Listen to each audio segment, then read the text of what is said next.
North Diary, week 37. Thankfully, we finally had some rain. I reveal how much the Mitsubishi has cost me in a little breakdown. So if you're interested in that, stick around. And I show you a military radar station.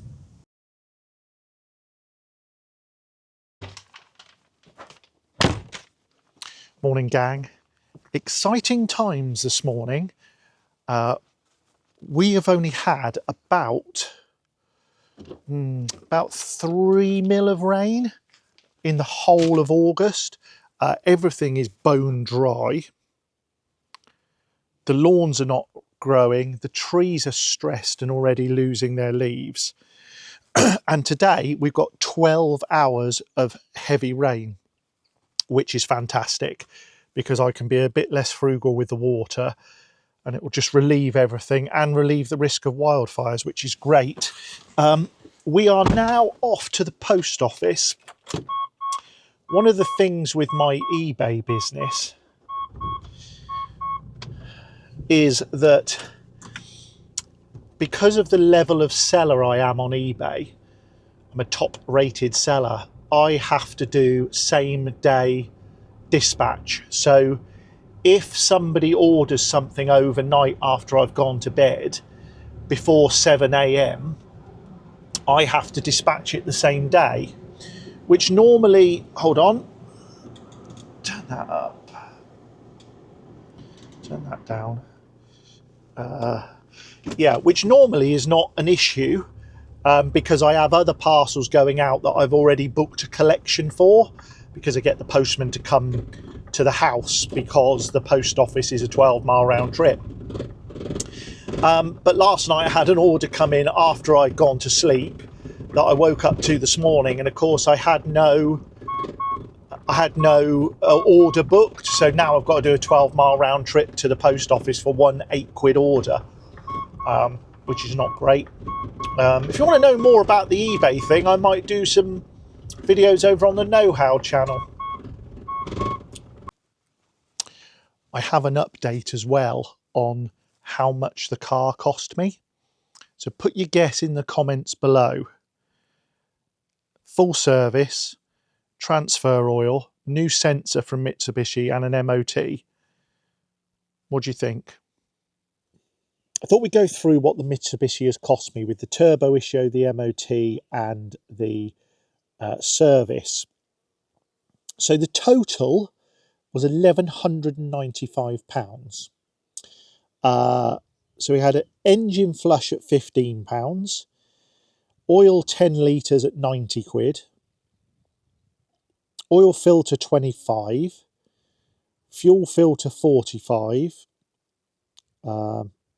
air filter 19, boost pressure sensor £275, consumables 40, diagnostic check 50, MOT £44.85, and labour at £50 per hour, £400. So yeah, £1,195. I thought it was a lot of money. As I said earlier, my daughter wasn't surprised by it at all. So yeah, 1,200 quid on a car. I think it's because when I was younger, you know, if you went to the garage and spent, you know, 200 or 300 quid on your car, it was an eye-watering amount of money. So I just can't really get my head around. I can't really get my head around spending over £1,000 on a vehicle. And I used to love cars. Does anybody else feel like this? I used to love cars. I used to covet fast cars. You know, I had Audi S3s, I had Golf GTIs, you know, I had Range Rover Sports. I used to absolutely love them. And now I just look at them as an absolute money pit and I get no joy out of them at all. Is that just me? Anyway, enough about cars. It's a nice day. Let me show you. It's beautiful out here. So, going fishing later with a mate, and we're probably going to go up to Fraserburgh to the harbour. I don't do much sea fishing. Did a bit of mackerel fishing back in the day when I had a little boat. But yeah, we're going to go up to the harbour at Fraserburgh and do a bit of fishing. So I've got to find my fishing rods and stuff out of this complete tip in there. So wish me luck. The other thing I've got to do is mow the lawn. Now the rain has came. We had a good, I don't know, maybe we had a good 12 hours of rain last night, yesterday and last night, which is great news for the well. The lawn, the weeds are certainly growing, so I need to top the lawn over. So we must do that. This is my fishing gear. So as you will see, my fishing stuff is a bit like everything else I own. It's about, I don't know how many years old all my fishing gear is, but it's old. Look, there's old pike floats, weights, and then in here I've got loads of mackerel feathers, but I'm not sure I've got any weights. So I'll have to have a little look through and see what we're going to do. And yeah, I'll show you when we're fishing.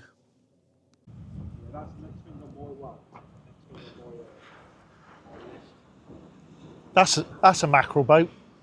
Yeah. See those lines on there? They're the same as we've got, the mackerel feathers.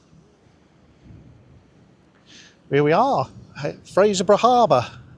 Mackerel boat going out there. Can't get down to the lighthouse, so we're going to have a little crack out here. And we've got mackerel feathers on. Caught nothing here. I was hoping we could get out there, but we can't. So we're going to try somewhere else. We are at Bodham Harbour, and out there, right on the horizon, you will see the ferry to Shetland that's just come out of Aberdeen, and we'll be arriving in Shetland 7 o'clock tomorrow morning. Do you want to say hello? Hello. Say hello to YouTube. This is my mate Kip, top fisherman. Where? Might be. Oh, it's a wave breaking on it, I think. So this is the outfall to that, which is Peterhead Power Station. And what's down in there?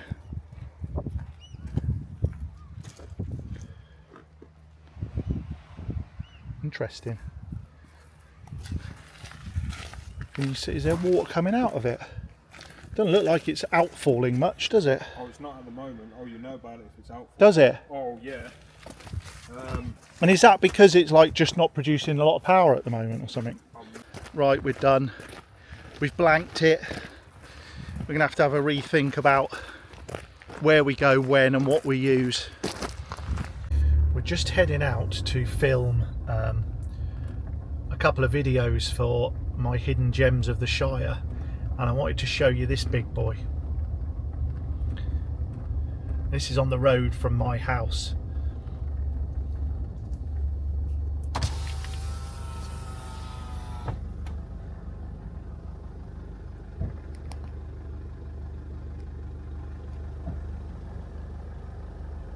All right, big lad.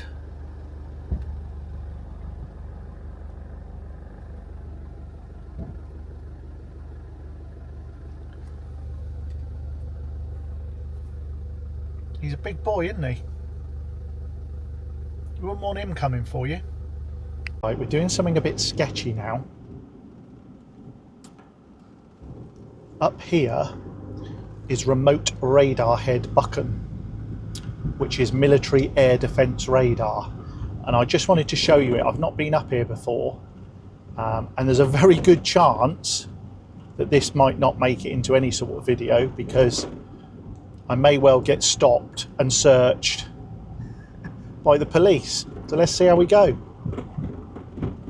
We're on Stirling Hill, which is about 3 kilometres south of 3 kilometres south of Peterhead, and this is Remote Radar Head Buchan. Built in 1952, there is a huge 2-storey bunker under here. It is apparently unmanned since 2004, but there's plenty of CCTV and there is a truck in the car park, so there's a very good chance I might get apprehended in a moment.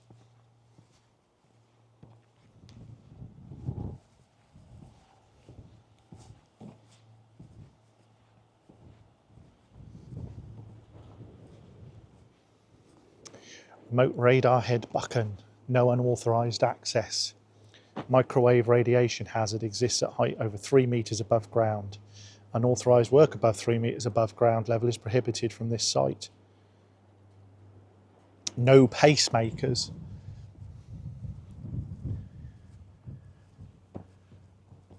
The CCTV camera has not followed me.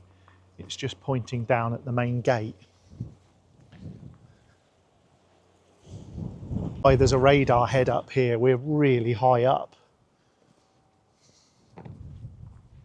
As of 2024, apparently there are 20 personnel here. And clearly it's part of a network of remote radar heads and controlled remotely from RAF Bulmer. But there's huge fencing around it, although it doesn't look like it's terribly well maintained. I suspect because of its remoteness, they don't get a lot of people like me floating about here. Apprehended so far. A few sheep are wondering what I'm doing though. And there it is. Remote Radar Head. This fence is new. Remote Radar Head Buchan.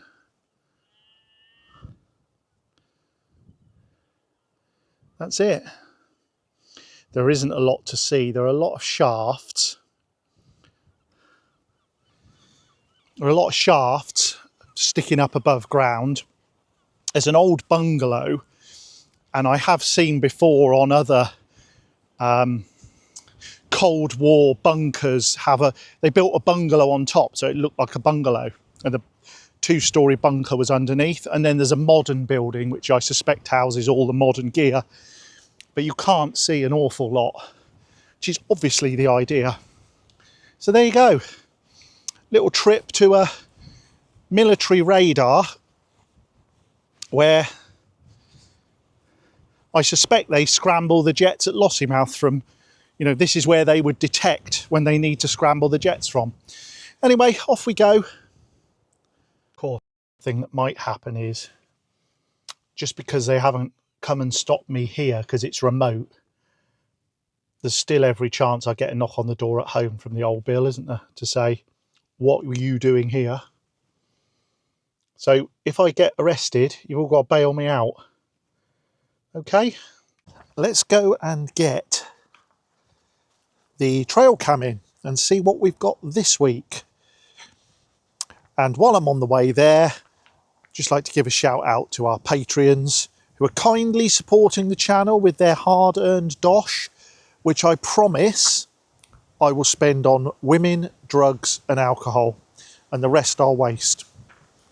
On a serious note, thank you very much. If you would like to join the Patreon, just scan the code on the screen now. Now, if any of you have been here before, you will remember when I get this camera in, there's usually earwigs in it, and how much I hate earwigs. So let's have a look.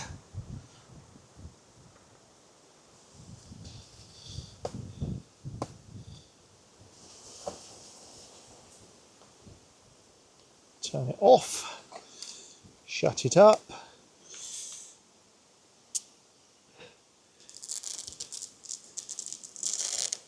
Ugh.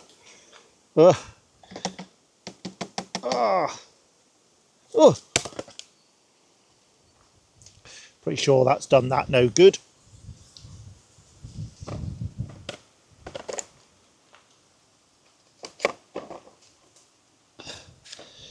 Oh,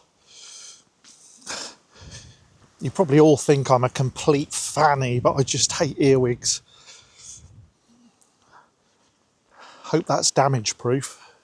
Anyway, back indoors, let's see what's on it.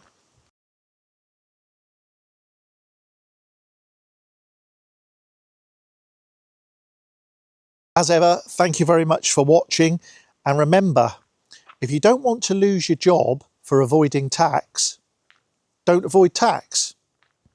Tax avoidance advice there. See you on the next one.